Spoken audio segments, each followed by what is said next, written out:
I would like to hear your guys' stance on the GMO issue, Sure. especially since it's coming up here shortly. Absolutely. Absolutely. Yes. And Sal's on the ag committee, and this was We better just about that. this has been and That's you know why I'm very we will both say the science is on our side. You know, we both will say science is on my side. He'll say science is on his side. To me, it comes down to on this issue for the Rogue Valley. I don't know if coexistence can work in the Rogue Valley between GMO crops and organic crops. I do worry about contamination of crops. I worry more about the corporate control of crops by corporations like Monsanto and Syngenta. I don't think they're good corporate citizens. I am concerned with how they operate in the world, their control of seeds.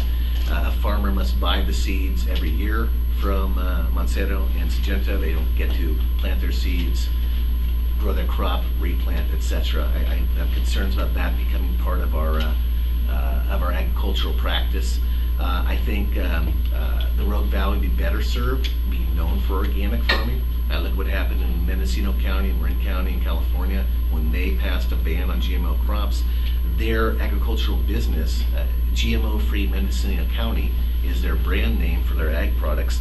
It has skyrocketed. Their business has skyrocketed. I think it's healthier for their economy. I think it's healthier. Again, we'll disagree on the science, but the way that, in my view, the way that GMO crops are tested on the federal level is not credible.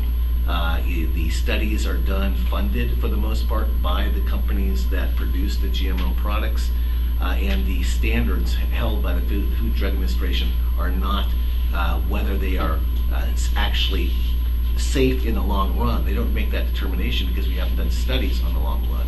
They simply say these are safe. If you eat these will be like other foods. That's what we know for right now. So I don't think that's a high enough standard for safety as well. So.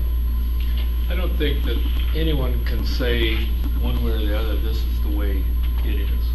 I have yet to find anyone that, the scientists, I've had 4 scientists in front of my committee.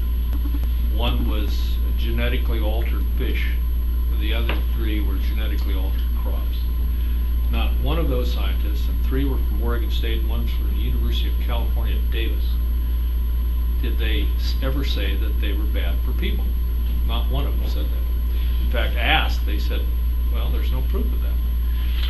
If you've eaten in the last 20 years, you've eaten GMO crops, some way, somehow, you've done it. I think that what has caused this stir was the U.S. figures, it'd be the federal government. They lifted the buffer zone, and I think that was a horrible mistake. But I think it should be regulated, and it is regulated.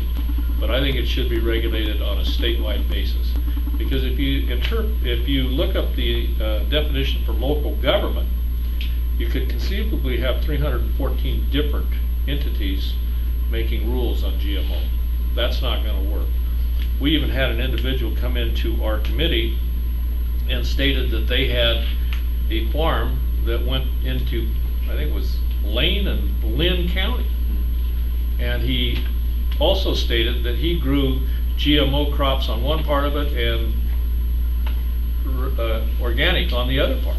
But he was smart enough to know what to plant and what not to plant. The situation down here will be an interesting vote, because there's a lot of emotion involved in it. Everyone says they have the science on their side, but you know, I can show you 5 films that tell you that GMOs are bad, and then I can come up with 5 films that tell you there's nothing wrong with it. So your guess is as good as mine, and I'm not a biologist. I can only learn from the scientists. This Monsanto I despise, and I'll tell you why.